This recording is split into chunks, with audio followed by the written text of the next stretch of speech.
All right, 7:02, and you're live. Good. Okay, good evening. This is October 28th, 2020.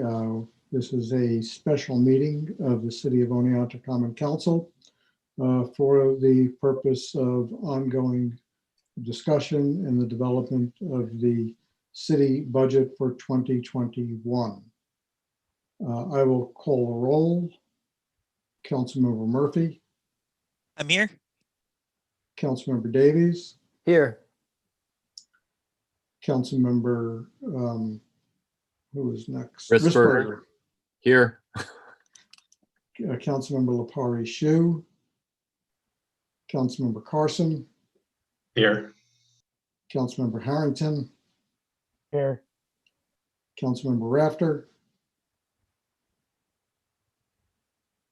Here. Councilmember Dranick. Here. Okay, we have 7 council members present, and I'm going to turn the meeting over at this time to Virginia Lee, our Director of Finance. Thank you, Mayor, and hello, everyone. I want to, first question I've got is how many of you watched the Waterworth presentation from your homework assignment from 2 weeks ago? Yay, thank you, because that will really help when we talk about the budget for the water fund. And second, I want to thank everybody for their patience of us getting our material out for tonight's meeting. I know it was just a few minutes before the meeting, but we have been cranking out the information, and I appreciate your patience and understanding. I also, before we get started, I need to give a big thank you to all the department heads. I can't tell you, everybody reviewed his or her budget in great detail. They went line by line. They worked with Joe and myself, and we just, scoured the budget to try to find where we could save or defer. We even requested them to look at their travel and training, what we can defer. We were just looking for every dollar. And I just want to thank them tremendously for their cooperation and their understanding. And as usual, providing the leadership that the community so needs. And I thank them, and I also thank you as the elected officials. And my next thank you goes out to Greg Mattice, who worked and developed the capital plan. The amount of effort and thought and work and calculations that go into this capital plan is immense. And the plan is detailed, it's visionary, it's exciting. It shows exactly how much goes into taking care of a community this size. And I think once you have time to read it and study it, you're going to be amazed at what he put together. So thank you, Greg. So we'll start out. I believe, Joe, you have got the capability of sharing your computer. And we'll bring up the slides.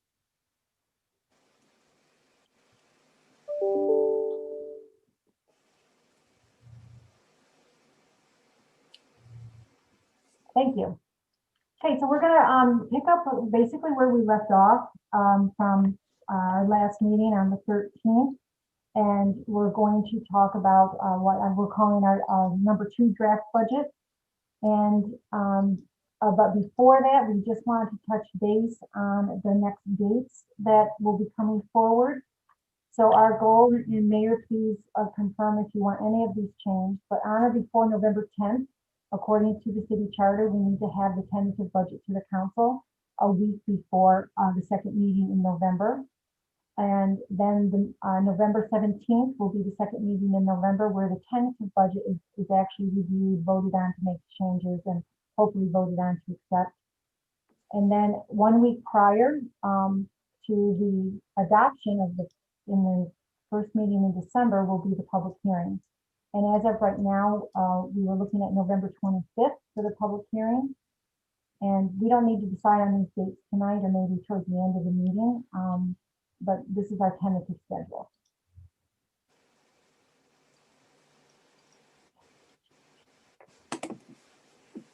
Okay, so Joe's going to do presentations for the next couple of slides. So Joe, if you'd like to take it over.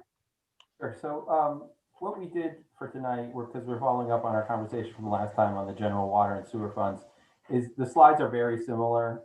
The numbers changed. I know we discussed about, you guys would like to see where some of the changes were made. So we'll summarize it here. We provided some more information and we'll be discussing it as well. Also requested previously was the balanced budget proposals, which we have. You know, there's some items in here that you have control over that you can change our assumptions or adjust as you see fit. As I said, we're going to discuss what changes were made to close the gap from the last meeting. We're going to share some information on the revised equipment schedule, as well as items that are going to be considered July 1st. So this means they're items that were not included in the budget, but come July 1st, once we've had several months of information and we can see where the revenues and expenditures are for 2021, those items can be reconsidered and presented to council for approval. They wouldn't be available unless council approved them, as well as items that were just deferred and pushed off until 2022. And I think Jenny already mentioned the 5-year capital plan. So this slide is the same slide that we presented last meeting. Just to kind of refresh, it showed the nearly $5.5 million deficit in the general fund. So we'll be speaking about the general fund first. So again, these numbers are unchanged from that prior meeting. This is where we're at for tonight, as far as you know, a high level where our revenues. As you can see, we've have some fund balance being used, as well as some of the reserves being appropriated, and we'll discuss those a little further tonight. And we also have the expenditures. You can see there's a significant change in the expenditure side, bringing the current proposed draft to a balanced budget. Okay. And I'll turn it back over to Ginny for further discussion.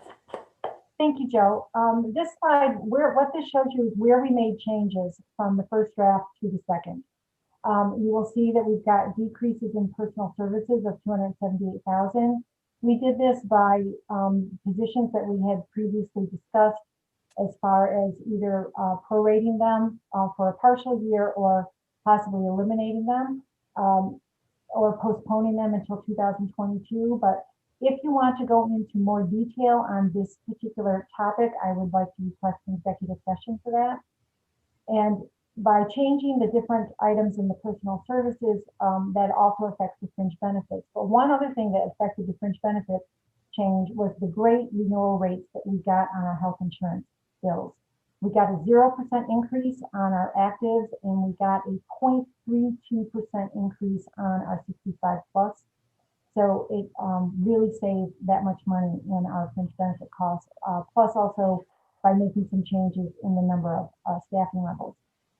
The equipment, as Joe explained, the department heads went through their equipment requests and decided what they really needed immediately, what they considered essential. That represents the $397,000. Then they picked what they could defer for reconsideration as of July 1st, and also defer into 2022. We had sent you an additional PDF file in your emails. I don't know if you've been able to access it, but it gives detail item by item on the equipment request, and it shows you what the original amount requested was in the first draft, what is being included in the second draft, what is being delayed to July 1st, and what is being postponed into 2022. Again, the department heads were very cooperative and really justified the 397 and was very willing to have things reconsidered. As Joe said, we would like to approach this budget in sections this year just to see where our revenues come in. I'm very hesitant to increase the revenue estimates that are included in this particular draft budget, just because we do not know how long the COVID pandemic is going to affect our sales tax, what it's going to end up doing with our state aid, what it's going to end up doing with our ambulance revenues and things like that. So we would like to get some experience and history into 2021 before we reconsider any additional expenditures. Once we are able to see at the end of June where we are in reference to how things are going, you know, is our sales tax coming in higher than we expected? are our ambulances calls up? Did the federal government provide aid to the state so we don't get our state aid reduced, and things like that? So we want to reconsider things at July 1st. So in the adopted budget, we will be including a detailed report of the July 1st reconsiderations, so they won't be forgotten about. And then we will come to you with recommendations of things for you to reconsider and to approve. The supplies and services, this is really pretty detailed. This $256,000 reduction makes up of a lot of small items. The department heads, as I said, went line by line. Some things were cut by $500, some things were cut by $30,000. So they really did a thorough job. I want to stress on the $350,000 transfer. This is what Greg and I are targeting on an annual basis to go to street projects or any type of capital project that Greg has to do street work. He has agreed to let us defer this until July 1st so we can see if we can actually afford a contribution from the general fund to go towards those projects. We will analyze the project, we'll analyze the street work, and right now what we're doing is we're supplementing what we were going to use from the general fund with CHIPS funds. So again, this is a deferral and will be reconsidered towards the summer to see how things are going. So that takes you into the $3.7 million reduction in expenditures. But within the current expenditures, we also sent you another PDF for selected services that we can look at throughout this discussion to see if you want to make any changes or considerations to them. And then the next slide will show you how we changed the revenue budget. The property taxes, we incorporated a 2% tax levy increase, so that's the $95,162. And the small adjustment for $5,360 is bond proceeds that we're able to use from the debt service fund to apply to our one of our debt payments for a street project that we financed in 2017. The other changes in fund balance is the 1.292 of fund balance and the reserves of $347,000. Now, in our last meeting, we talked about how much fund balance the council needs to decide on what they want to use in the budget. In there, I had said that ideally I would like to use 1 million of fund balance, but after reviewing the budget and just going line by line, I wasn't able to get it down to 1 million. And I know we also mentioned 1.2 at the last meeting, but this even exceeds the 1.2. It's $92,000 higher. So I would like some guidance with council on where they want that number to end up. And in doing so, we can look at some different items to see if we can get that down to 1 million. And the $347,000 that I'm asking to use from reserve, $192,500 of it is for the police equipment request. $120,000 of that is for their camera system. This is pretty crucial for them as far as surveillance and in law enforcement and evidence. And I would like to have council approval of funding that through the public safety equipment reserve. There's also $125,000 for street maintenance. And normally we do this from operations, but because of the large deficit that we had this year, I would like to ask the council to approve that expenditure to come from our street and sidewalks reserve. And then there's $30,000 in the budget to repair the roof in Newald Park on the recreation building. We have a repair reserve set aside for major expenses like that do not happen on an annual basis. So I would like the council's approval to use $30,000 from the repair reserve. So that's what makes up the $347,500. Are there any questions so far? Yes. Thank you, Ginny. Looking at the public safety reserves, what would this leave us with if we pull money from it? Hold on one second and I will tell you.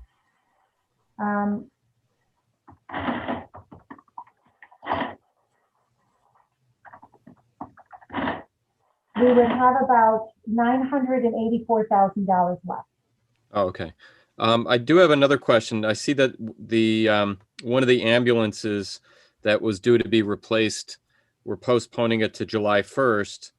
Don't we normally have our ambulances mostly paid for through grant funds? Well, no, we get restricted donations for the ambulance. We receive monies annually on that, and those monies get reserved. Last year, we purchased 2 ambulances. So of those donations that we got, we used about 444,000.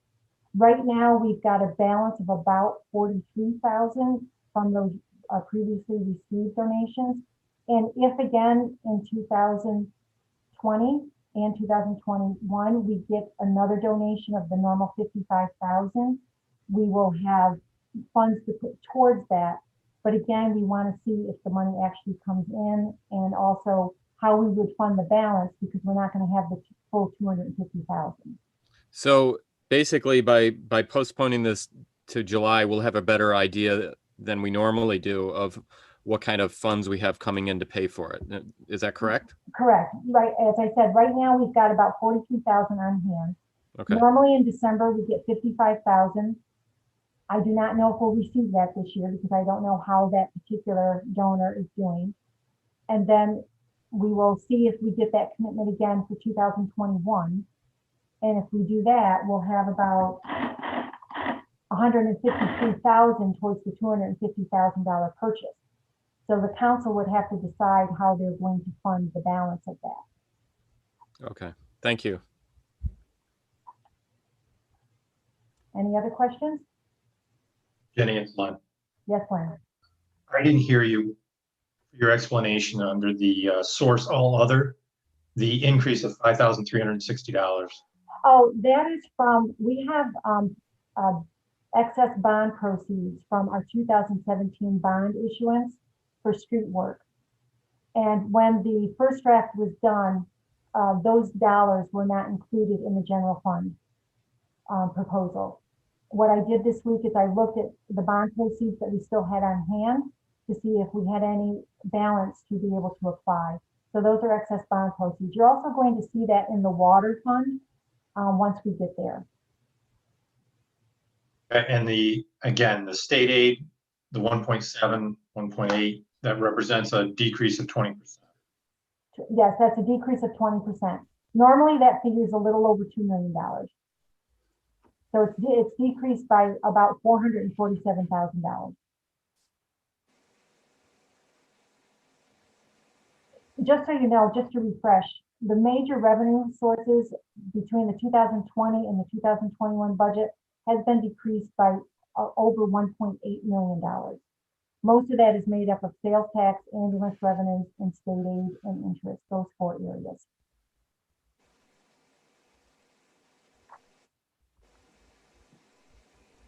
Any other questions? Can you go back one chart, please? Sure. Sorry.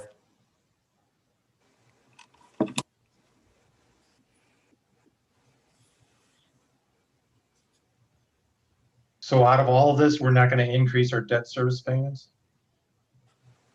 No, our debt service payments are set for 2021. The only, we issued the bonds that we did in 2020, and those were all for water and sewer. None of it was for general.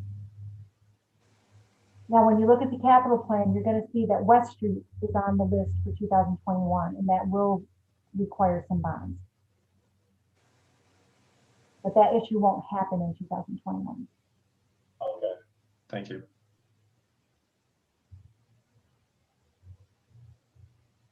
Thank you, Joe.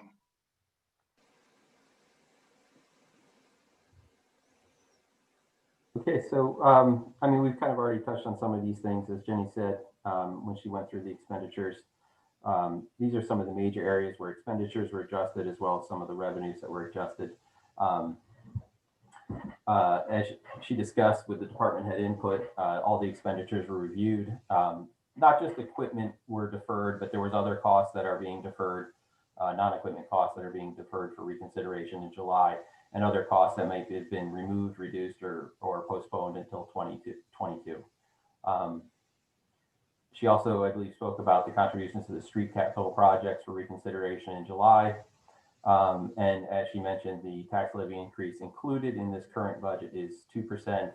As you may recall from prior discussions, our cap is nearly double that. It's just a little lower, if I remember correctly. So there's some additional upward space available there for tax levy increases. And she also discussed the appropriated reserves and fund balance that's included in this current proposed draft. So this really just highlights them, but is there any further questions on any of those items? Okay. Yeah, Joe, I just have a quick question on the fund balance. What is after the approximately 1.3 is taken, what does that leave us with for our fund balance? So if we look at what we currently have, which was presented in the last meeting, as well as what the current projections for use in 2020 are, because they're going to be using some fund balance in 2020 as well. Our projected balance at the end of 2020 was about $6.5 million in the general fund. And so using the 1.3, you could see it would bring us down to about 5.2. Thanks, Joe. Jenny, does that match up with what you have? Yes, it does. Okay. And that's just the unrestricted. You have to remember, we really have about 12 million in total because of our reserves. Right. Thanks. Jenny, could you take a minute to explain what the impact is on any future borrowing through bonds based upon our fund balance? Yes, Mayor, that's a very good question, because one of the things that the bond council will look at is our strong fund balances for our bond rating. This ensures them that we're able to make our payments. It ensures them that we are conservative in our budgeting, and that we also are very attentive to the different needs of the city, because we've got so many different types of reserves. This is a huge plus when the bond council looks at our fund balances. Now, some people would say that the city of Oneonta has an extremely strong fund balance, and others may say that it's not strong enough. But I believe that it's a good, strong fund balance. And even though we're going to be taking a hit during the COVID, it will still remain a strong fund balance. But we really do have to be careful not to let this use of fund balance to continue. Even though we're going to need about $1 million to $1.2 million to balance the 2021 budget, it's still our goal not to really use it all during the year. If we can, but, I'm hoping that the revenues are going to come in better, that the sales tax revenues will come in over our estimates, that our ambulance revenues will go up, and maybe there'll be stimulus to help us out. But it is extremely important for our bond rating to have our strong fund balances. But Jenny, to the mayor's point, what is the number in our unrestricted reserves that we lose our rating? Are we AA right now? Yeah, I cannot answer that question to the detail, Len. But normally what they're looking for is something, I want to say, between 10 and 20%. We're well above that. So, because right now we're about at the 45% level. Our fund balance policy says we should be about 35%. So, when bond council looks, they will look at what they consider strong would probably be about 3 months worth of your expenses. So Ginny, even with this 1.3 taken out, I know it's not ideal, but that still wouldn't terribly impact our bond rating? No, it would not impact our bond rating. And also, by the time we get another bond rating, we only get bond ratings when we actually issue bonds. So that would probably be in another 2 years before we go through that process. We will be needing it for the West Street project. We'll also probably be needing it for the transit hub. But again, that's down the road. And by then, I'm hoping that, things are back on track. And say our fund balance went down to 30%, they would still be reporting a very good fund balance. But again, what I like about this strong fund balance that we have, and I can't stress this enough, is it gets us through crisis. It got us through the flood of 2006, the flood of 2011. It's getting us through COVID. And a lot of municipalities in situations like this, they have to go out and issue revenue anticipation notes or, you know, and things like that. The city of Oleana is very fortunate that we haven't done that. Jenny, I have a follow-up question on that point. I've heard you say it now, and the mayor said it in the past, that we're certainly in this position because there's been a lot of thinking about adding to this fund balance over time. In good times, approximately what kind of percentage could we expect to be able to put into our fund balance to rebuild it after we get past this pandemic? Well, for example, in 2019, in November 2019, the council was able to move $1 million into our reserve. And, you know, and so I'm not saying that that will happen every year, but, you know, what we do is we look at, when we budget conservatively and we end up with a surplus in sales tax, or we end up with a surplus in our ambulance revenues, or even our interest, and then we have savings because projects didn't get done or positions didn't get filled, we can utilize on those net numbers and build our reserves slowly. And as I said in one of the emails that I sent out to the council members, we are able to adopt a budget where our revenues exceed our expenditures. But in my tenure here, that has never happened. It's because of the public perception of we're raising more monies than we need to spend for the ensuing year. We just have not done that. So just to follow up on that explanation, Ginny, which was really an excellent explanation, is that the only way to build the reserves is to budget conservatively so that you spend less than you budget. And the other side of it is if you spend more than you budget, you're going to deplete your reserves. So building the reserves back up really requires spending less than you budget.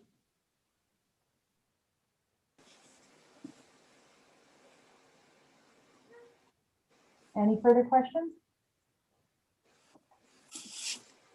Okay. All right. Joe, do you want to move on to the next slide? So this is just a summary, and you've been provided with more detail for the general water and sewer funds, but this is the general fund equipment schedule. So in total, this is reflects what the requests were, but as you can see, we have the 397 that's actually included in the budget. There's just under 760,000 that's delayed into July 1. Again, that's going to be further reviewed at that time based on actual numbers happening. And then what's being postponed until 2022. And like I said, you've been provided with a schedule that has some more detail of each of these line items, but these are the major areas where the expended or the equipment were adjusted. Any questions on any of these? I would like to hear more about the postponement and delay on the maintenance of roads because it's a large number and obviously it's an important matter. Sure.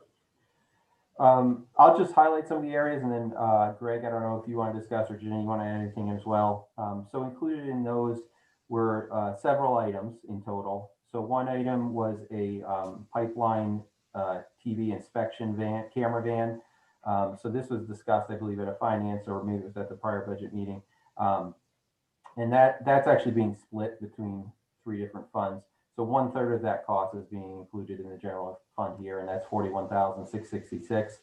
That replaces an existing van that's, I think it was a van from the 70s, and it updates the equipment in the van and all that. So Greg can probably speak more to that, but just to highlight some of the other items. I'm sorry, that van is being delayed for reconsideration until July. Also included was a new street sweeper, which again, Greg has previously discussed. We have 2, I believe he said that we're lucky if we keep 1 operational. It's not common, I guess, that both are operational at the same time. So this is also being delayed until July 1st. There is a 10-wheel dump truck with plow that is being postponed until 2022. And I'm sorry, the cost, the street sweeper cost is $350,000. That's being delayed to July. The 10-wheel dump truck is $71,666. Again, that's a third share between the different funds. There's also a hot box trailer, which is used in pavement repair.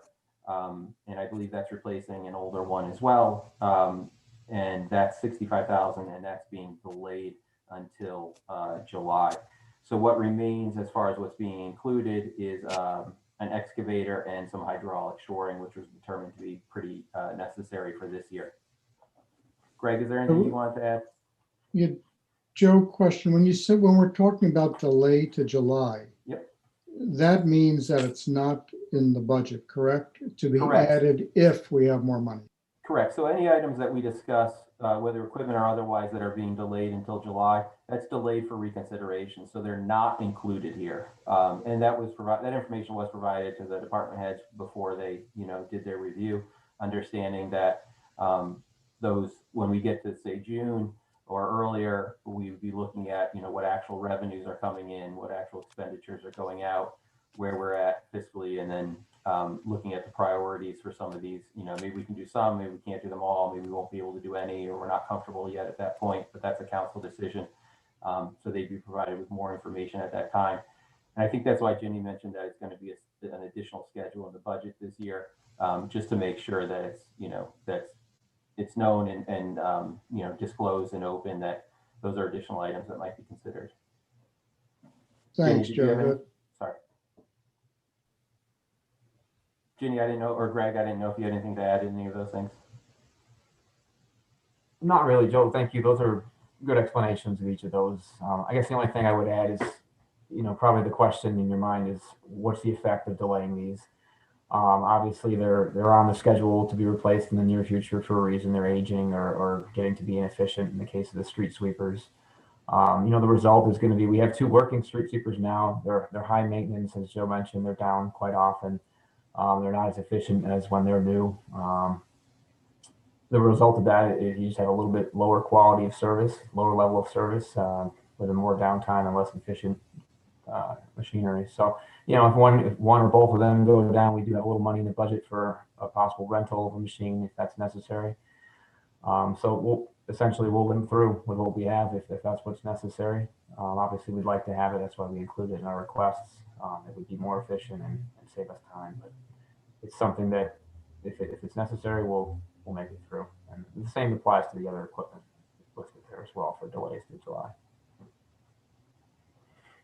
Thanks, Greg. Could you also, Joe or Greg, talk about the $80,000 that's being pushed back a year in parks? Sure. Again, I'll just read off. Ginny mentioned one of the items. I'm sorry, just the 80. So that's the, there was a field rate included for $20,000, as well as the dog park, which was a $60,000 cost. So that's the 20,000. And I think Greg can speak more if you want background on why those decisions were made. But yeah, I mean, just as far as the field rate, that's to rake the fields, the infield to the ballparks and Nemo Park. We have a working field rake now. It's just something that's up for replacement. We have a replacement schedule. We try to stick to that as close as we can. To minimize the maintenance costs. If it goes down, it has higher maintenance costs. But right now, it's not as though we're out that equipment. It's something that we could reasonably expect to get through another year and defer that cost a little further. The dog park, really, I would lean on the council's recommendation there. I know this was a community-driven thing, and it's still a priority for the Parks and Rec Commission, in their opinion, to be on the Parks Master Plan improvements in the near future. I know there's a group that spurred from the Parks and Rec Commission that's looking to kind of organize some volunteers and maybe have a little bit better idea of how it will operate, and possibly there could be some donations that come down the line from that. I'm not sure. I think that's maybe a worthwhile effort to pursue. I know in Norwich they built a dog park there, and some volunteers were able to get together and come up with some funding. Maybe that's an option here. It's something we're getting along without now. So I just thought it might be something we could delay one more year.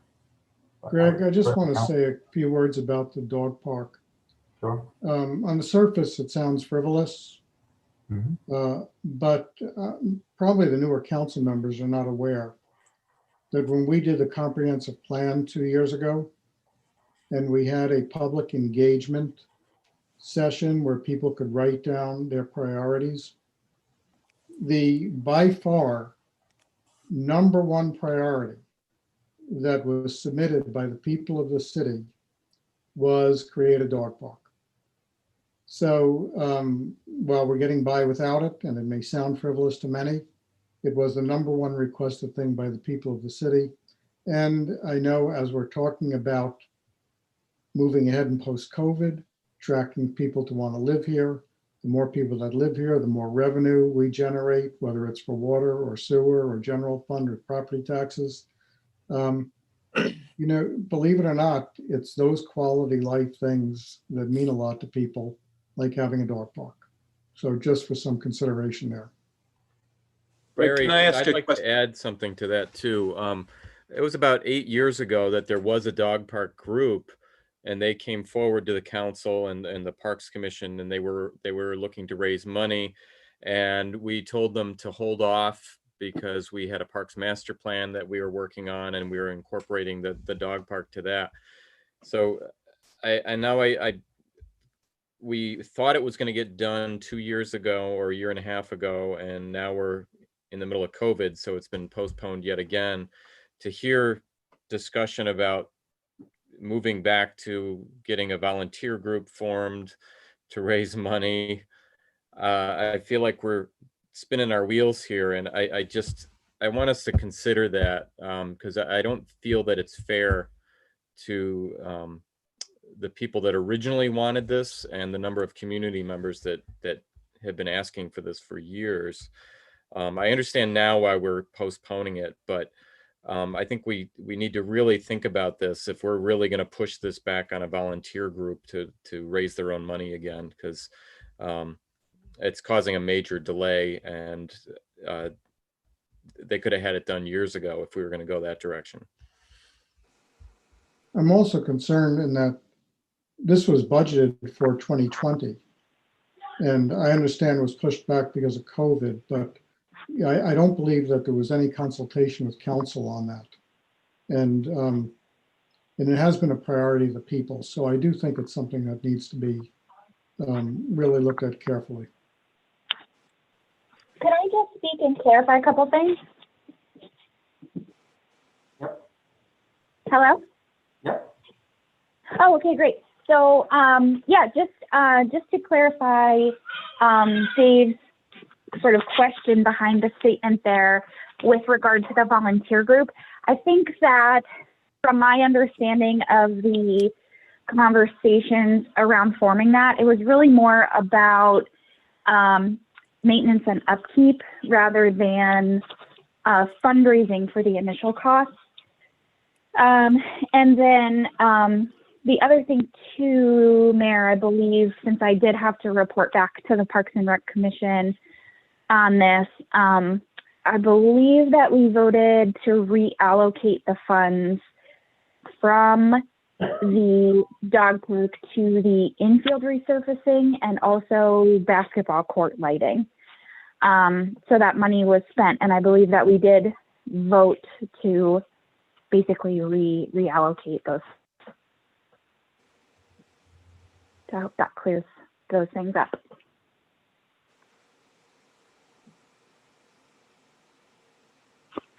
Hey, Greg, can I ask a quick question? Looking at the community beautification line, and I'm trying to determine where this might be. It may not be in this line, but the trash receptacles on Main Street, I know that there was, that's been in the plans to be replaced. Is that in the community beautification that's being pushed back to 2022, or is that someplace else? The community beautification line that you're seeing, the 150,000, I think you're referring to, that's the sidewalk street sweeper or sidewalk sweeper, the small sweeper. It's just that. So that's not trash receptacles. Those aren't included in the budget request. They're not included in the budget at all. No.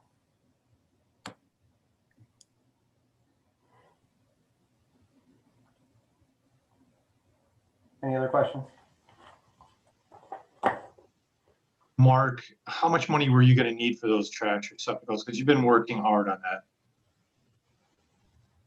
I don't actually have a figure, Len, to tell you the truth. We hadn't gotten that far with it. I think too, it's important, this is the current proposed draft. It's certainly, there's time for changes and discussion and, I know we sent some information out late tonight, but we can certainly provide more information and then, even whether tonight or after tonight, there can be more communication if you guys have questions or clarifying points on some of those things. But we can provide, line by line detail items for each expense line in the budget if you so desire, as far as being able to look through and see what may or may not be included as well. We're just trying to provide it, on a high level in discussion for now. So there's still plenty of time of action, and then even in the November meeting, obviously there's certain rules, but the council can still make changes even at that time prior to the approval. So any other questions on this before we move on? We'll still be in general fund. Okay. Ginny? Okay, this is just a refresher for you. We presented this on October 15th to give you an idea of what's in the current reserve fund at this time. And we haven't updated, we haven't had any other activity for these numbers since October 15th. So again, we've got about 4.6 million in the general, about 580,000 in the water, and about 528,000 in the sewer. And it shows you there for the different purposes. And then the next slide shows you the estimated unrestricted fund balances that will happen at the end of 2020. I'm expecting that the water and the sewer is going to be higher than what I've got on this slide right at the moment, but I do not want to report those adjustments until I know in reality if they're going to work out. So I am hopeful that they will be higher by the time we close the books, some with some corrected water billings that we need to do, but also in a proposal for changing how we're going to do our annual billing will affect the year-end balances for 2020. So they may be adjusted. I think I mentioned it at the last meeting, having a one-time adjustment. It will increase the water fund by over 300,000 and the sewer fund by over 200,000. But I just have to make sure everything is in place to make that work. That has to do with how we account for our annual billing that we do in the spring. So before we move on to the other funds, this is the summary of the general fund changes and how we adjusted the first draft budget that we presented to you. So I think now what we need to do is get some council input on, do you approve of the 2% tax levy increase? Do you want to see the 2.3 million use of the fund balance decrease? And, will you approve the use of the reserves as we have presented them? And you may not want to decide that tonight, but that's the guidance that we're going to be looking for. So to continue this thought, we had sent you some PDF forms in email. I don't know if you have your emails available. We weren't able to put them on a slide. There was just way too much information. But some of the items that are included in this year's budget is the Destination Oneonta contract for $70,000. That's an item that I think is open for discussion. And just so you know, how we funded it last year was through Community Development Program income. We do not have that revenue source now because all of those funds were allocated to the Survive and Thrive project. And then we also have the YMCA contract for 2021 for the afternoon program. That's a little over 37,000. And the swimming pool program is a little over 72,000. Those numbers are included in this year's budget. I also just wanted to give you some information on some major services that the city receives. Our IT service at $59,400. And as we just approved at finance, we're going to be bringing that to the council to extend to 2021. Our auditing firm, citywide is about 37,000. It affects the general fund by about 11,000. And I also wanted to touch base on what we pay for legal services between our labor attorneys, our city prosecutor, and our city attorney. It's about about 150,000 annually. And then we also have our assessor services, which is 36,000 annually. And we also, in the budget, is included to fulfill the city administrator position for a full year. That total is almost $160,000. So that could be an item that you might want to adjust or discuss and consider how you want to approach that. And then this item that I want to bring up is just for future thinking. I wanted to tell you that we pay taxes to other municipalities for certain land that we have. Some of them is for our water pipes that run through different locations. But the general fund, we've got about $37,000 worth of taxes, has to do with the airport locations. And one way we can eliminate that expense is if we purchase land all the way up to the airport and our borders touch each other until we get to our airport, then that no longer becomes taxable. And Greg will be able to provide a map much better than myself, but it has to do with one parcel up by the hospice area or the old hospice area that was up towards SUNY. And, so I just want to bring this to your forefront. So if an opportunity arises where we are able to take possession of the property, you'll be eliminating this tax burden for years to come. And then also in the water fund, we've got about $84,000 worth of taxes that we pay. And it has to do with our reservoir locations and some of our piping. Again, we can explore ways to see how we can connect our properties to make them tax exempt. And we can consult with the city attorney to see what we can legally do. But I just wanted to have those in your forethought. So when we have opportunities that we could possibly seize on in purchasing property to eliminate these bills for the future. So Ginny, yes. question about what you just said about the contiguous property between the city and the airport. Yes, sir. One, I think that ship has sailed because that property was sold last year and the current owner is in the process of developing it. Oh, okay. But I was always under the impression that if it was contiguous, we could attempt to annex all of the contiguous property, but that we could not get away without paying property taxes unless we went through annexation. And that in itself would be a difficult process.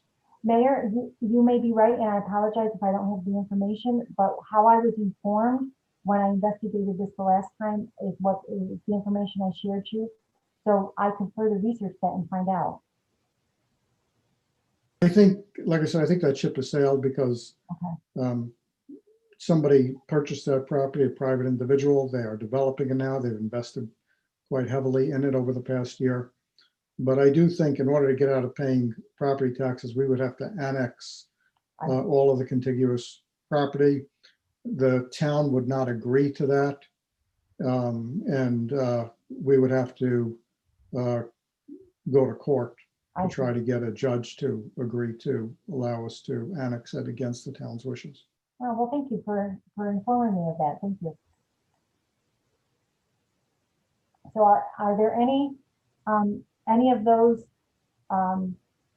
areas that I just listed off that you would like to discuss or change for the next draft budget?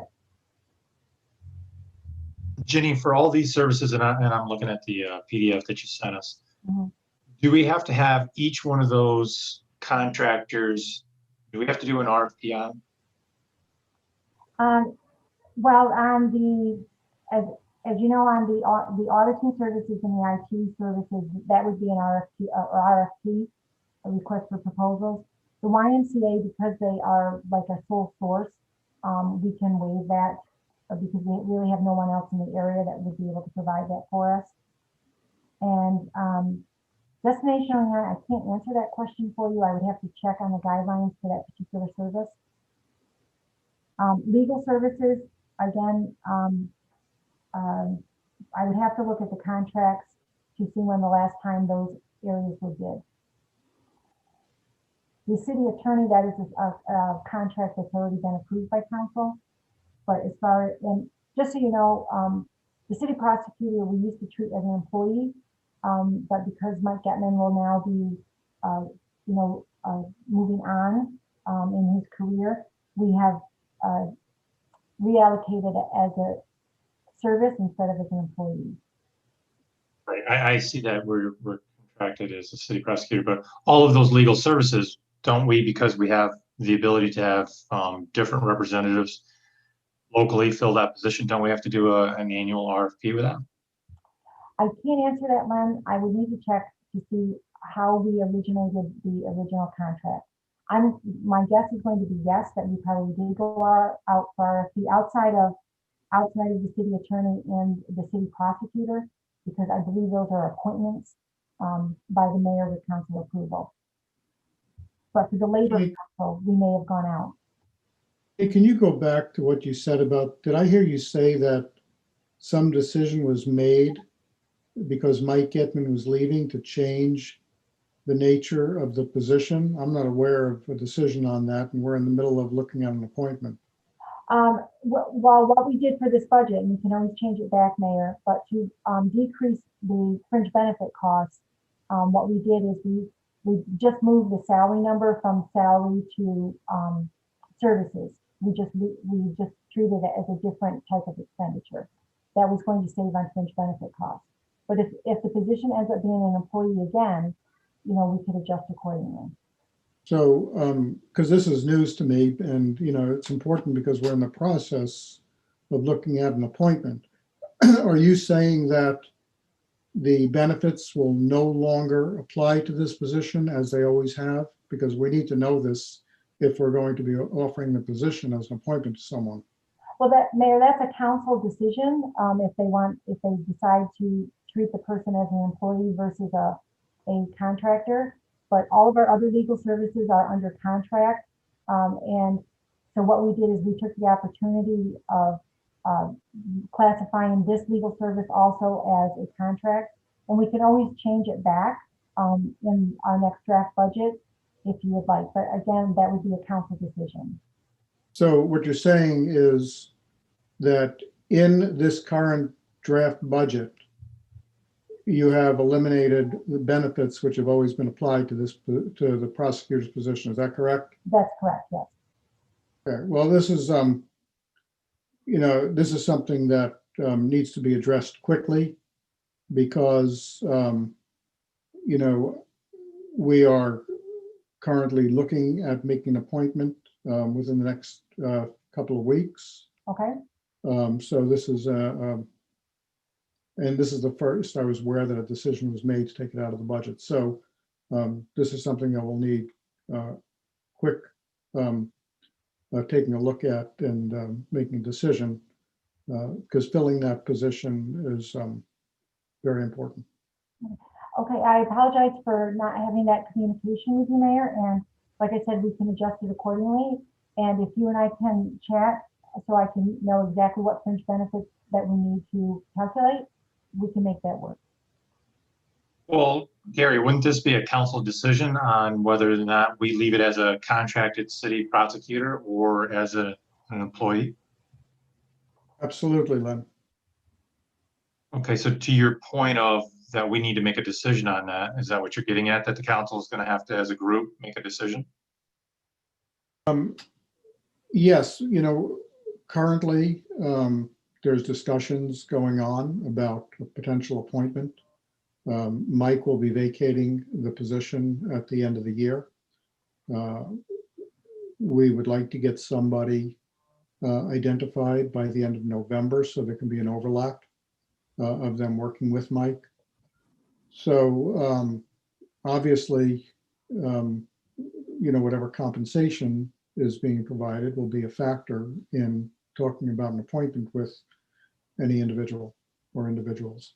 So I'm just, I didn't know that it was taken out of the budget. This is the first that I heard, and I don't want to have any further discussion with anybody until I know where it stands. And of course, it's the council's decision. Can I ask, Agreed. Mr. Mayor, So I'm who more the than- VR is looking for this position? Who I didn't even know we even had a committee together to even look for the city prosecutor yet. There's no committee. I mean, this is a mayoral appointment with the council's approval. Okay, I misunderstood. Thanks.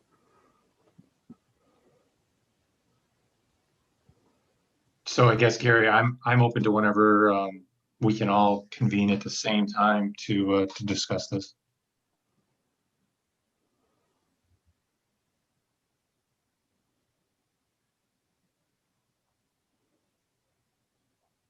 Any other questions or discussion before we move to the, I'm sorry, any other questions or discussion on the general fund before we move to the water fund? The only thing that I would like to say is, again, you know, I just need council's guidance as far as how much fund balance they would like to use. If they want me to try to get it down to the 1 million versus the 1.3. And if you approve the 2% tax levy and also the use of the reserves. And again, we can meet again in another week or whenever you would like to do that, and if we have time to digest and study. But that's the guidance I'll be looking for. And if there's no more questions on the general fund, you know, outside of you know, if we need to discuss any other line items that anybody's questioning, you know, please let me know. Jenny, I got a quick question. You were talking about attorneys, and I might not have been able to hear all of it, but the $150,000, is that for the city attorney or is that for the other attorneys that we use for like negotiations? That's for all legal services. That's our labor attorney, our city attorney, and the city prosecutor. Have we ever looked into like one-stop shopping to see if that's cheaper or than the way we're doing it now, or? I believe it has been discussed. It's been an idea. But you know, it's something that could be explored.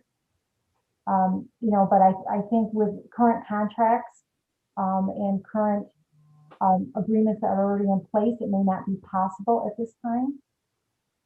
But you know, it is something I think for consideration for the future. You know, depending on the two of the appointments are the mayoral appointment, the city prosecutor and the city attorney, and then the labor council that actually goes out for bid. So again, it would be a discussion between the mayor and the council as far as what approach to be taken.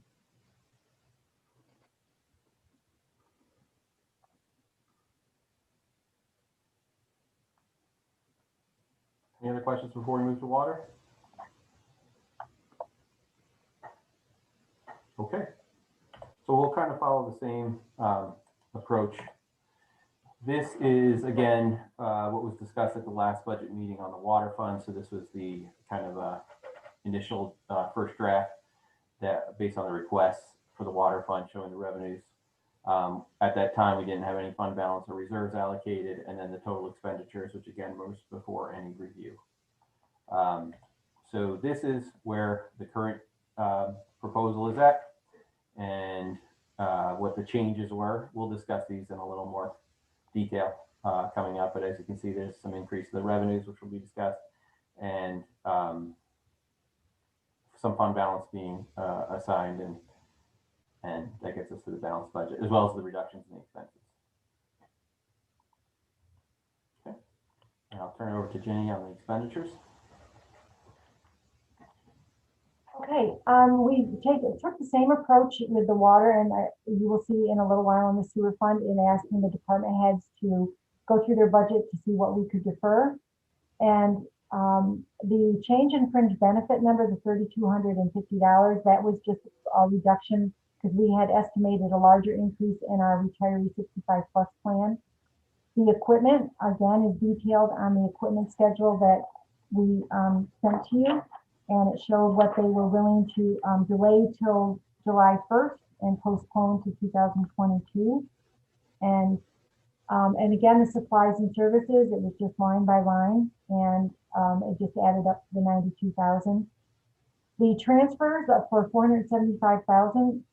If you saw the Waterworth presentation, what we're looking for with the 475,000 is to have an annual donation from the operating fund to fund our different water infrastructure projects that we need to do. Right now, the water fund does not have the funds to be able to make this contribution. We need to consider the rate increases that we had suggested at the Waterworth presentation.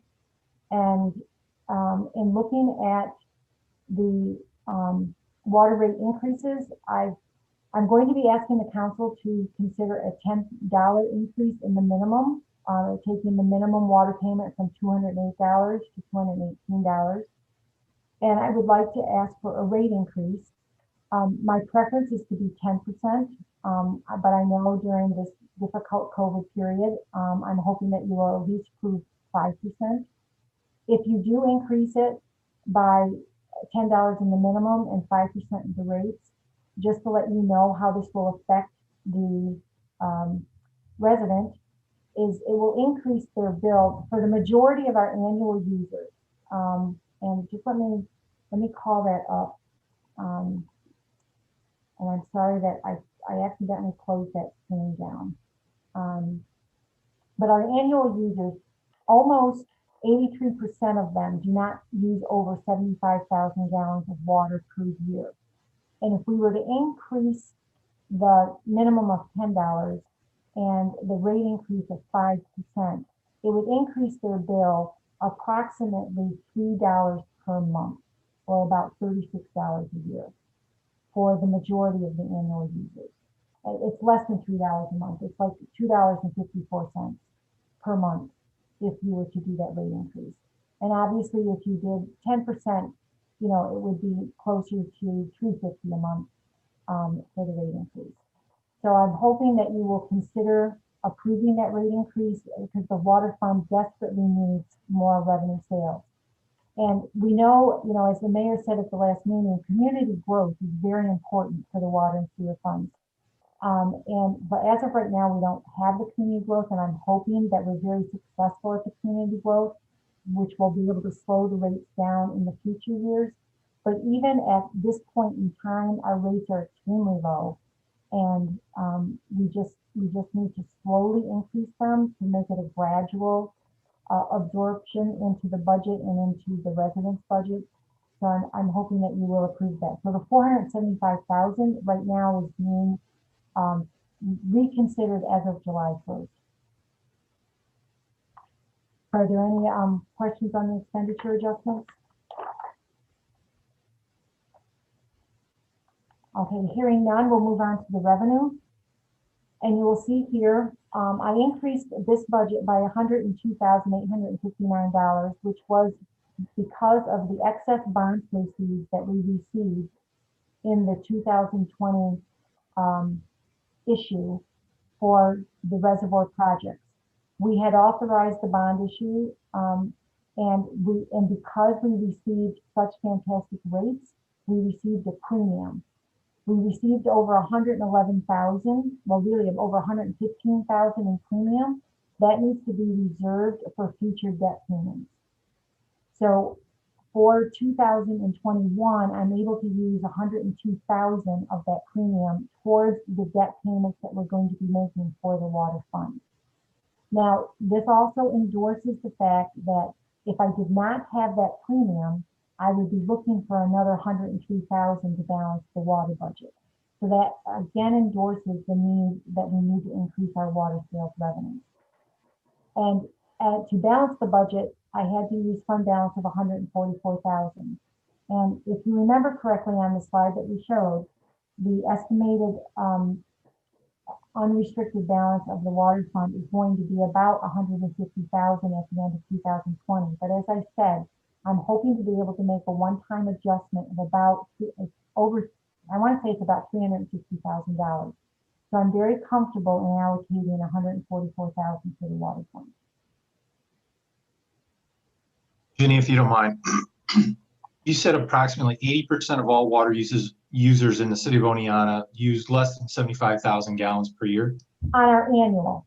We have on our annual billings, we've got about 3,800 customers, and almost 83% of them use under 75,000 gallons a year. Okay, So leaving approximately 18% that use above $75,000 gallons annually. Mhm. So if we did a sliding scale where those entities, those 18%, pay a little bit more than the 82%, what kind of revenue could we generate from that thought process? I don't have that right in front of me, mine, but I can get that for you, and I can get it done by the next meeting. I can actually, will have a slide to present to you to show you the scale of where it would go.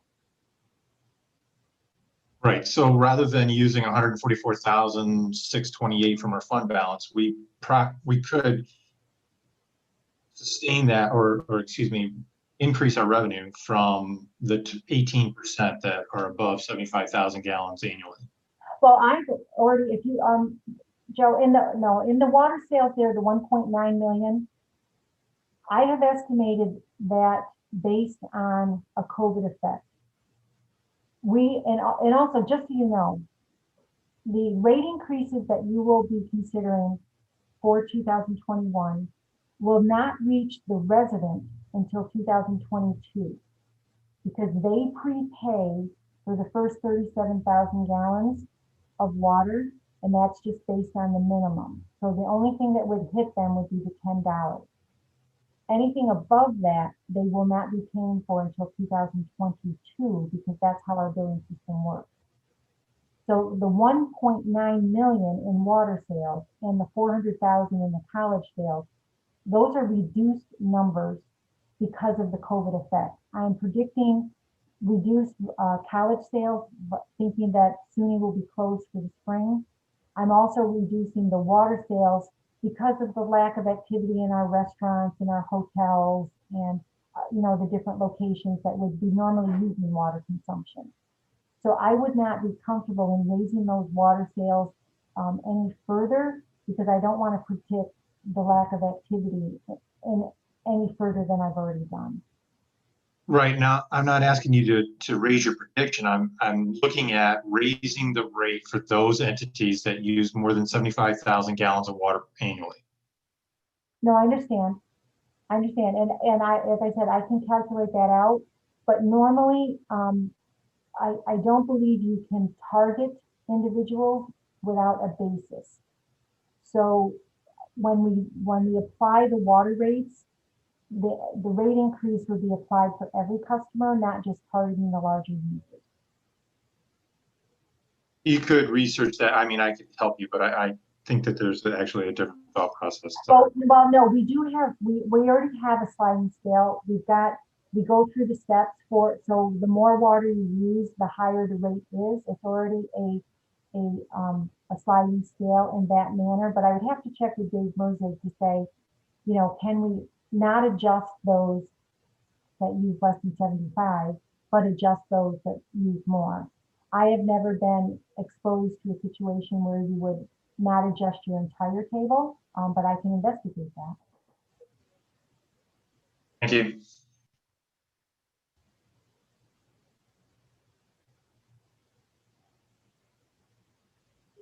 Any further questions on the water fund?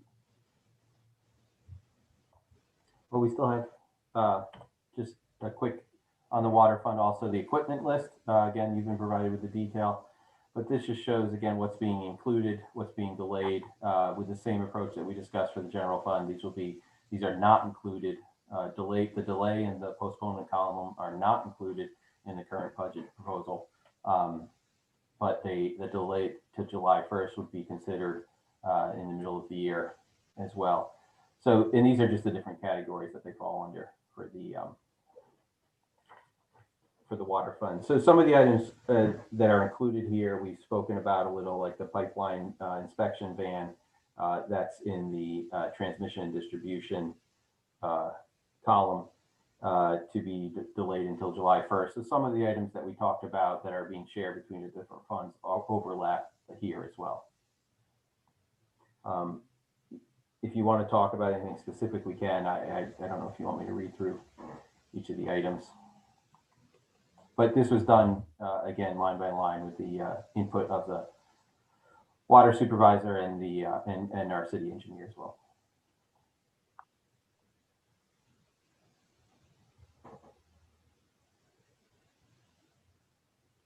Any further questions on the water fund? Okay, to finalize the budget, as I said, I'm going to need feedback on how much fund balance you're willing to use and also what rate increases you are willing to consider.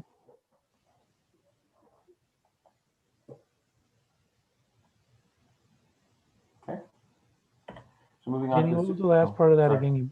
My computer froze up a little bit. What are we considering?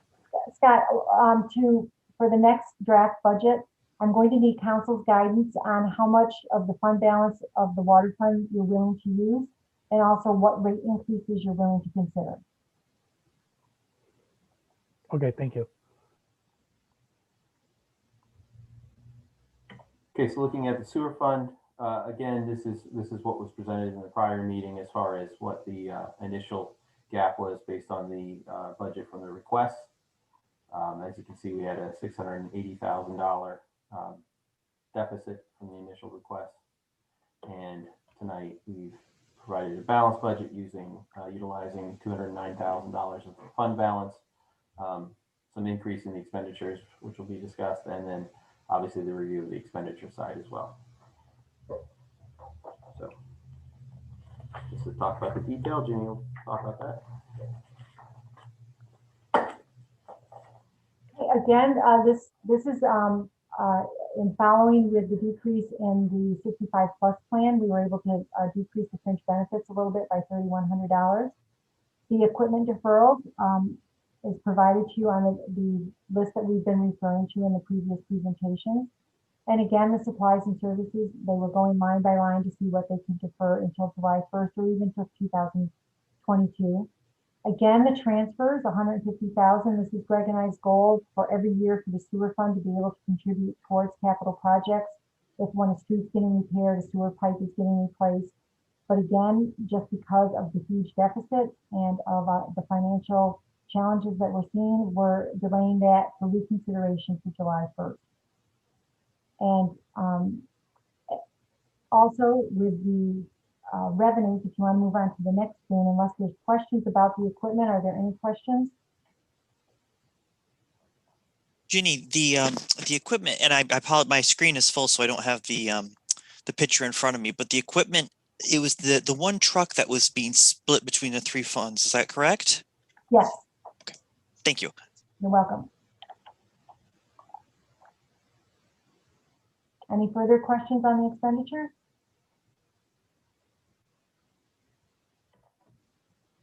Okay, and then also within the sewer fund, and this is one thing that I would like to stress on the expenditures.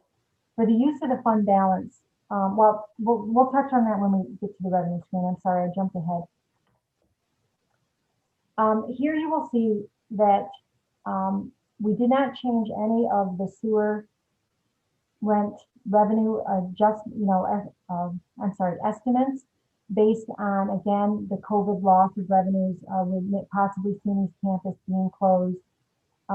So I left those numbers the same. The only thing that I added to the revenues was interfund transfers. And again, this was from proceeds that we were able to use from the premium that we received in the 2020 bond issue. The fund balance of $209,000, the reason we're asking for that is $175,000 is to clean the second digester. This is a tremendous expense that the sewer fund incurs about every 4 to 5 years, and Greg can expand on that. But the fund balance, most of that $209,000 is to cover that $175,000. And again, this is one reason why Greg and I would like to build up the reserves in both water and sewer funds. So when these type of high maintenance items come, we've got the funds available. The sewer fund's fund balance is stronger than the water fund, so I feel very comfortable in allocating this to fund balance. I believe the one-time adjustment I'll be able to do for the sewer fund, if all goes well, is about $250,000. But again, we just need to get all our ducks in a row to make that happen. And with the sewer rents estimates for the revenues for 2021, I have anticipated increasing the minimum bill by, again, $10 and the rates by 5%. I'm not going to ask for a 10% rate increase for you to consider in the sewer fund because the fund balance is stronger. So I'm hoping that you will consider a $10 increase in the minimum and a 5% increase in the rate. And when I told you about the $3 a month, I was including the sewer increase and the water increase when I gave you that example. So to your point, each residential house is only going to see an increase of $36 annually between water and sewer. In water and sewer, yes. And I will build a chart, which is will be very detailed for you to see the effect. And it will also take it all the way up to the top of the chart. So if somebody uses 1 million gallons, you will see what that increase will be for that particular user. But the majority of the residents, it's about 83% of our annual bills, would only realize, less than a $40 increase per year between the water and the sewer.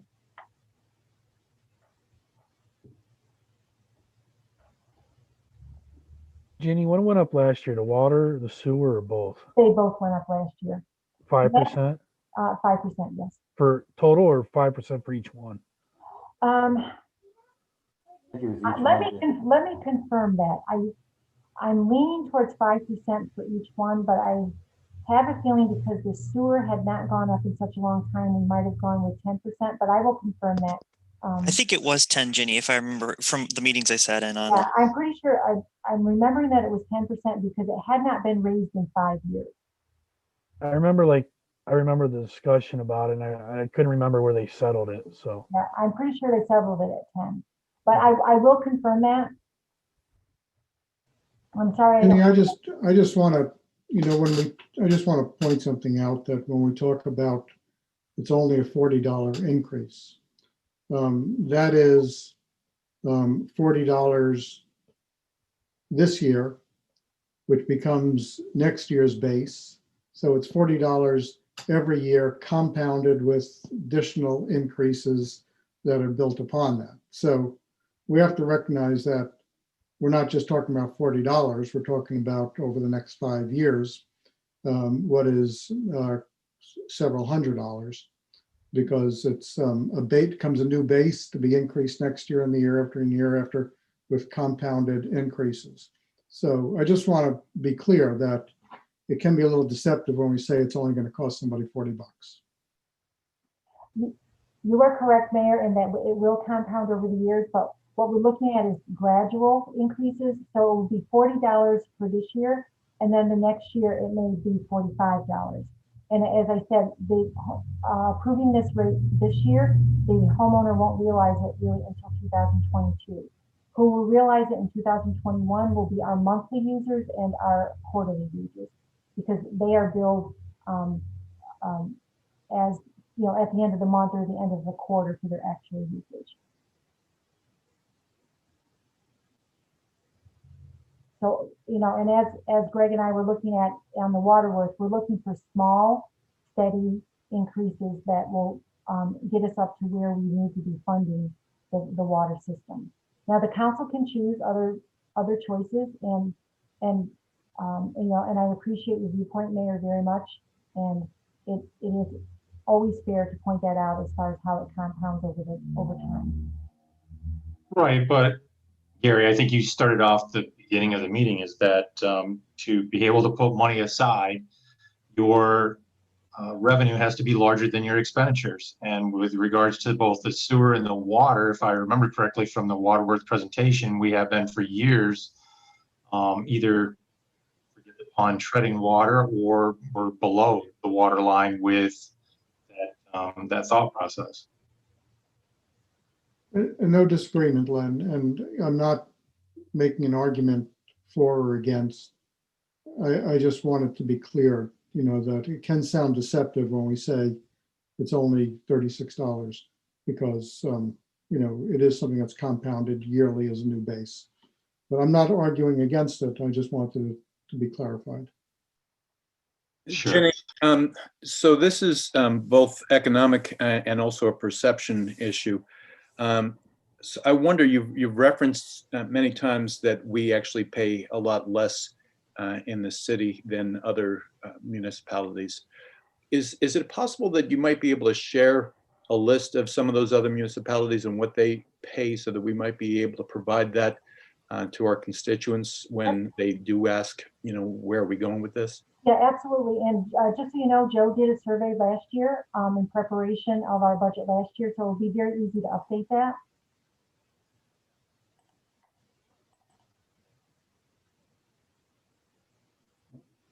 Any further questions there? Okay, again, as I said, we will need guidance on how much fund balance you're willing to approve and also on, what rate increases you're willing to consider.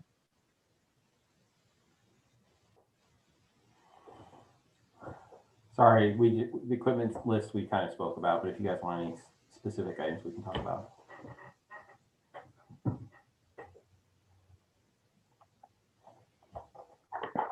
All right, if there's no other questions, before we get into the capital plan, I want to jump back to the general fund for just a moment. And to let you know, in your consideration for how you would like to change the general fund budget, I just want to let you know what is in the budget for the fire overtime.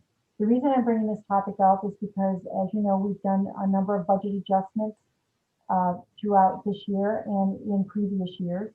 And so what is currently in the budget is for 4,000 hours of overtime and also about almost 4,400 of part-time hours.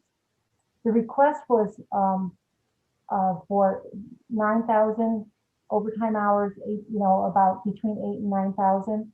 So what we're trying to do to cover those overtime hours is to provide overtime for the career firefighters and then supplement that overtime with part-time.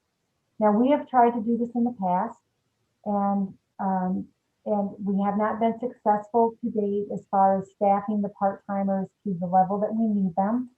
So I just want to make it very clear that, if we're not able to make changes in operations, meaning the required level of staffing or, how we dispatch the crews, that's the fire world. I just want you to know that the estimate that's in the current budget may not be sufficient if we do not have a change in operations and or do not bring on the part-time hours that we need.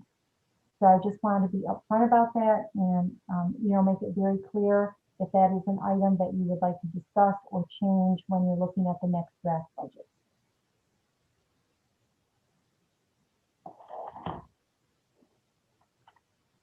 Any questions on that? Okay, so I emailed you, I'm not as techy as Carrie. So I emailed you the 5-year capital plan. And I was not able to put it all into one document. So what I did is I emailed you separate pages of the different areas in the capital plan. And if you would like to have time to study it, we can do that, but we could also go over highlights tonight if you would like. I find that the plan, as I said to you in my email, that it is exciting, it is detailed, it is visionary. Greg has done a tremendous job on capturing the needs of the community over the next 5 years. It looks like really big dollars. It's scary when you look at the totals. But what we need to do is look at each project, look at the funding, how many grant dollars we would be getting for it, what needs bonding, what needs to come out of the operating funds. So then we need to figure out which projects that we want to say yes to or which ones we need to defer, and figure out what can we afford, what can we do. You're going to see in 2021, the West Street reconstruction is on there. That is going to require bonding. You will also see that the transit hub is going to start in 2021, and that is a huge project that has huge grant money, but it will also carry some debt for the transit fund itself and also for the general fund for the parking garage section of it. But we can incorporate all of those dollars and give you a good estimate of how it will affect those budgets. The OPT fund debt in that fund is handled differently than it is in an operating fund. That's funded through depreciation, and that becomes 5311. I don't want to get too far into the weeds on it, but that is handled differently than is in the general water and sewer. So I don't know where you would like to start on the capital project, the 5-year, I keep calling it capital project budget, but the 5-year capital plan. If you want to have time to read it and study it, and I suggest that we actually have a separate meeting on it because the information is just marvelous. So I'm looking for you for guidance on where you would like to take this conversation. Len?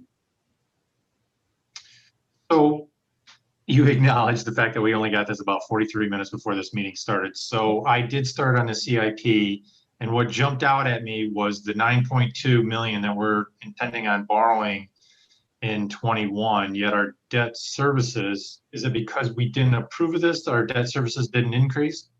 Correct. And what this is when this is the year that it's going to start, it doesn't mean it's the year that the bonds are going to happen. So in that is the 6.2 million for the transit hub. That's when we're going to start the project. We'll get it up and rolling, but that does not mean that we're going to issue the debt in 2021. It probably will be more like 2022 when we actually issue the bond, and that's when the budget will be effective. The other one is on West Street. Again, we will not be issuing that during 2021. Again, it will probably be 2022. Ginny, I just had Agreed. And so I just wanted to get that clarified. But Councilmember Davies mentioned this at our finance committee meeting, and I agree with Mark on this. Is that there's 6.7 million that's being thought of to borrow towards the transit hub, and I think the mayor admitted that the council really hasn't made a decision on which way we're going to go with that. So it could be 6.7, 6.8 to a much lesser amount if we stay with the parking garage. It seems like we're getting ahead of ourselves. Well, the council will have to decide on which transit hub version that they're going to approve, and that is your discussion with the mayor and with Greg. But as of right now, this is the recommended option. It does not mean that it can't change. And but again, if that is the option that is picked, then we make decisions from there. We also continue to look for grant funds. For example, I'm talking with our DOT representative to see if we can get ATC funds that can go towards the transit hub. If there's more, if they can actually increase the grant that they have already awarded us. So we're continuing to look for more grant funds for this particular project. But yeah, and Len, this is one of these timing issues in that the capital improvement plan is required to be approved as part of the budget, which is approved in November, December, and we won't have a final decision on the transit hub and garage by then. So probably it's smart to include the higher cost of the two options. But like Ginny said, this is certainly not carved in stone. Thank you, Gary. Right. And also what this does, it gives a vision. And the capital plan is very important because, for example, the bond council, whenever we issue bonds, wants to see our 5-year capital plan.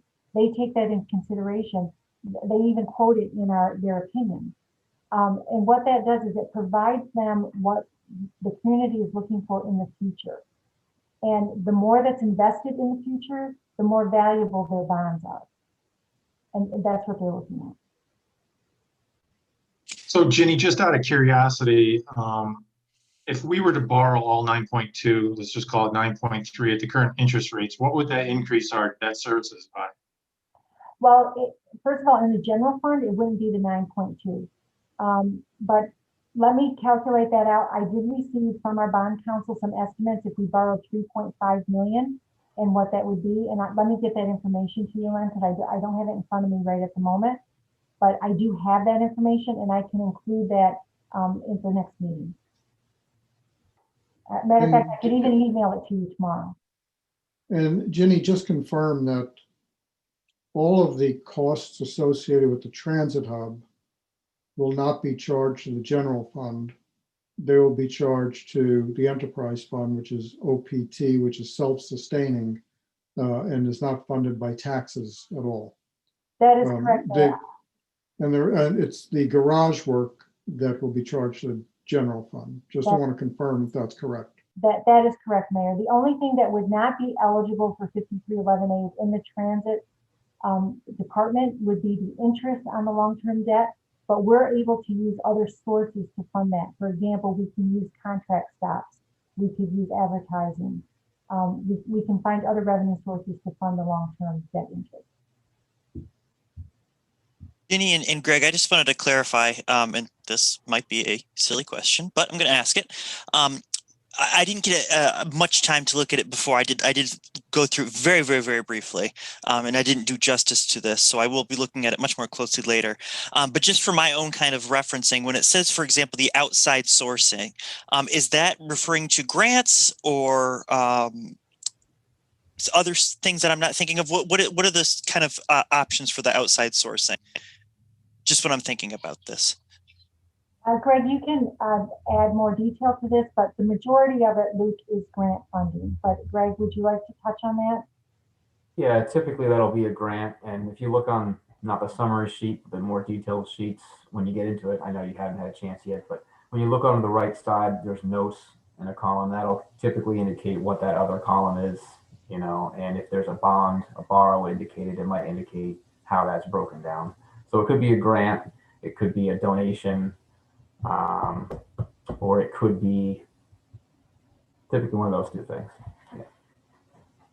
Also, it could be if there's another source, for example, if we're doing a joint activity with the town, it could be the town's portion. Okay, awesome. Thanks for the clarification. Sure.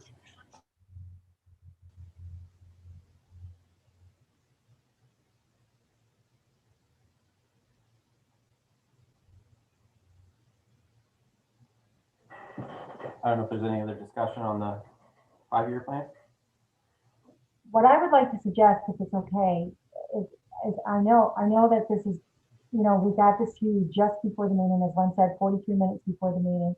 But I thank you for your patience and understanding how much work and time goes into this. But I do think that this capital plan, you need time to study it and absorb it and gather your questions.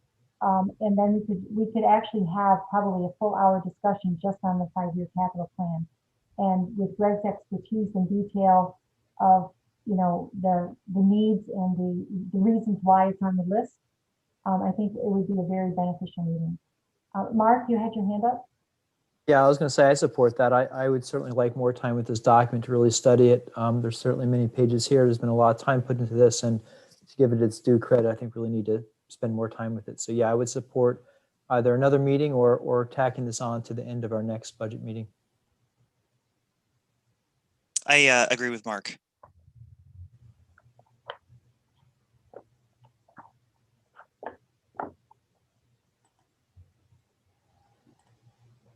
Okay, well, it sounds like the general consensus is for us to regroup for the capital plan, to discuss that capital plan, the 5-year capital plan. Mayor, would you like to, you know, take a census of what the council would like to do next if we want to, if they want time to think and get back to me on what they would like to change, or if we could meet again in a week so I can get the changes ready to you so we can get the tentative to you by November 10th. Okay, well, I think before we talk about meeting dates and number of meetings, why don't we be clear so everybody's clear upon what is left to be done and what are the decisions that have to be made. So I'm going to try and summarize, and Ginny, you tell me if I'm going off base. You have provided, I just wanted to unmute. You have provided a tentative draft budget that shows approximately $1.3 million from balanced through $1.3 million taken out of the general fund unrestricted reserves. You've stated that your hope would be to keep the use of unrestricted reserves down to $1 million. Yes, sir. You have provided the council with a list of equipment, projects, services, and personnel matters from which they can review and possibly select areas in which they want to save money to help get that down to the $1 million mark or closer to it. So I think one task is for everybody to take a good hard look at what you provided today, which is the list of potential areas that the council has the power to, or the prerogative to save money on, cut expenses next year and getting it down to closer to $1 million. And then we have to come back, everybody come back prepared to discuss areas that they may favor and see where the consensus lies. So, I mean, that's one project, right? Yes, sir. Yeah, In addition, there are some decisions to be made about the water and sewer funds budgets, correct? yes, yes. What I'm looking for on the water and sewer is the rate increases that they would be willing to consider, and also the use of fund balances. Okay. And then finally, approval of the 5-year capital plan. Yes, sir. So those are the three more or less tasks. Looking ahead, am I missing anything, Jenny, or am I going No. off base here? No, I think you really nailed it, Mayor. And thank you very much for getting through all of this with us and being able to summarize it so nicely. Yes, that is what we're looking for.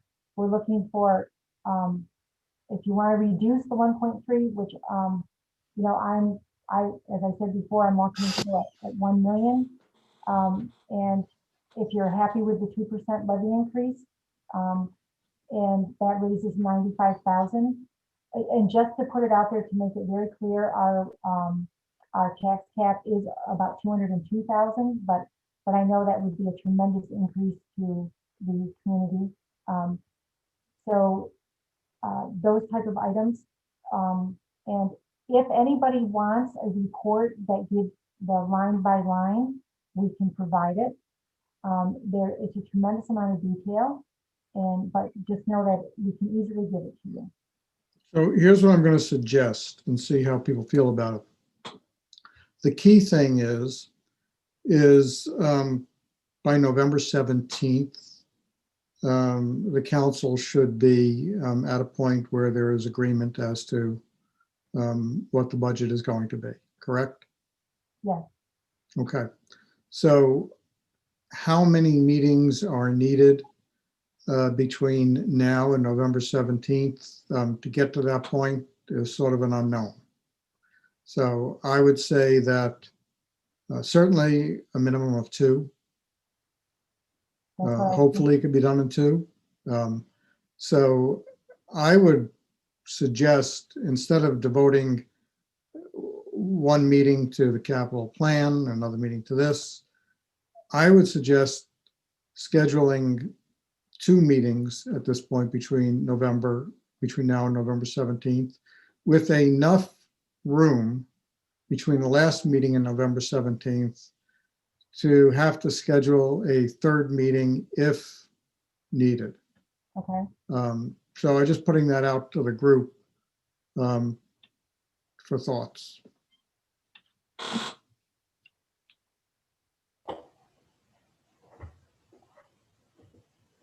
I think I concur with that. I think that's the, a good perspective on the way to look at it.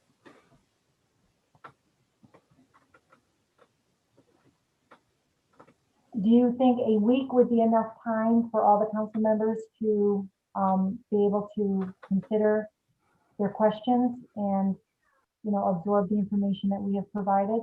I don't know what your schedules look like for a week from tonight. I don't know what other meetings might be scheduled. I think that makes sense, Ginny.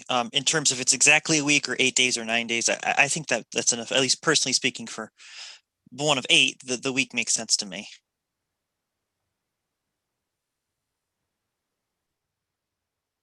Gary, do we have any meetings on the 4th? I don't have anything on my calendar. I don't know if there are any board and commission meetings that would interfere. Shouldn't be, because I think we have the capability of broadcasting 2 at the same time now. I just need to let you know that I am not available on the 4th, so I'm sorry about that. I have a commitment that evening.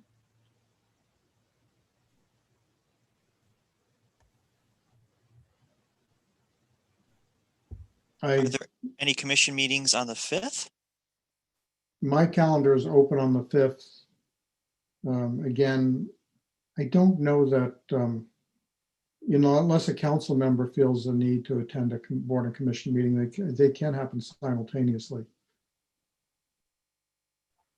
The only meeting scheduled for the 5th is at 4 o'clock. There'll be Board of Public Service. So if we did it at the same time or at 6, it wouldn't interfere with any meetings, even if it did. But now it doesn't. It looks like. Yeah, we can do it at 7, you know, same as this meeting, or any time that works on the 5th. So if we met the They keep 5th it. and then again on the 12th, would that give us enough time for the 17th meeting to wrap everything up? Would that give city staff enough time?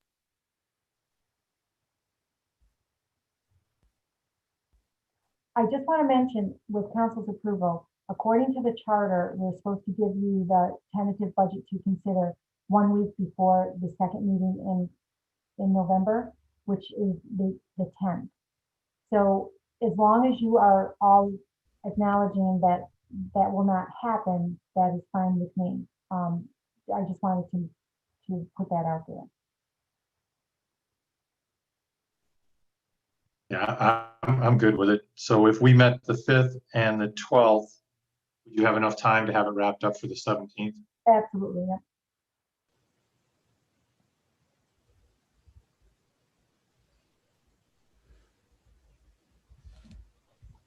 Everybody's schedule open for the 5th and the 12th so that we can have these 2 budget meetings? Works for me. I'm good with that. Fine with me. I'm good if we're about 7 o'clock.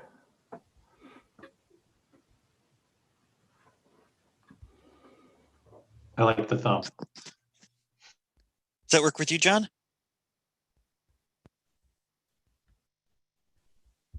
Yes. Ginny, I think we have consensus that we'll meet on November 5th and November 12th, starting at 7 p.m. or 7:01 for Councilmember Harrington. Okay, and Mayor, I don't know, I don't think I am allowed to request an executive session, but if we do need some guidance on some of the payroll adjustments that have been made in this budget. But I think Katie is here, so she can talk more on the situation as far as speaking about it in executive session. I think that would be wise to have a brief executive session so everybody knows what's in the budget in terms of any changes to payroll. I think positions, I think that would be smart. How do people feel about that?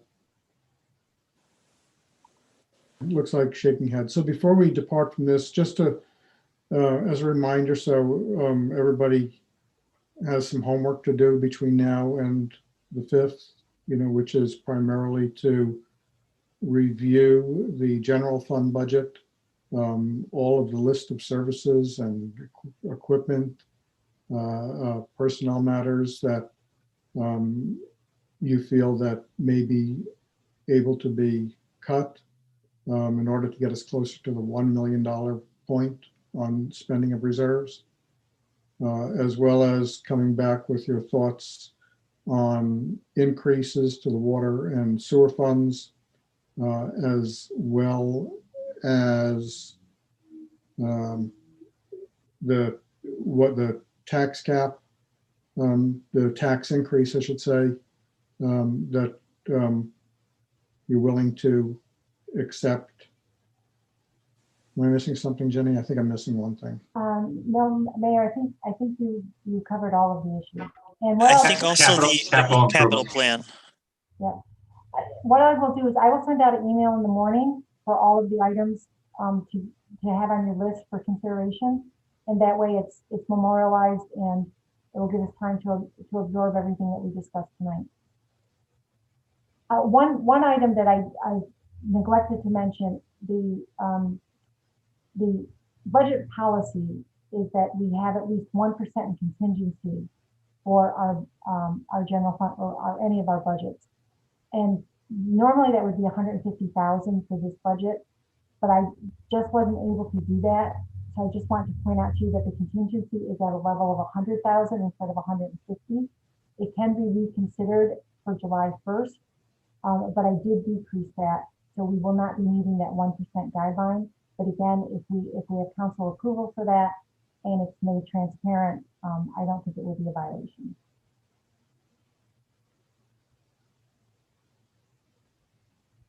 So do I have a motion to go into executive session? So moved. So moved. Okay, so I think I had Councilmember Murphy. I had a second by, was it Harrington? Did you second it? It don't matter. Okay. All in favor, just say aye. Aye. Aye. Okay. Aye.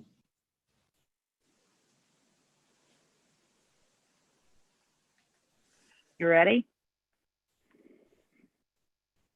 Yes, please.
Okay, we're now back in open session.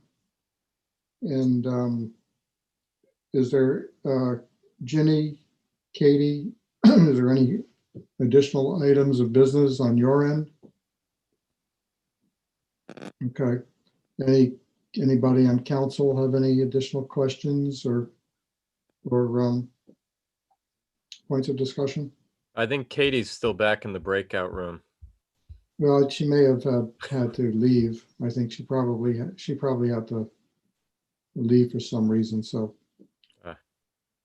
Okay, so with that, if there is no request for any additional discussion, we are adjourned. We have another meeting tomorrow night at 7 o'clock for the continuing discussion regarding the city administrator position. Thanks, everybody. Have a good night. Good night, all. Everyone.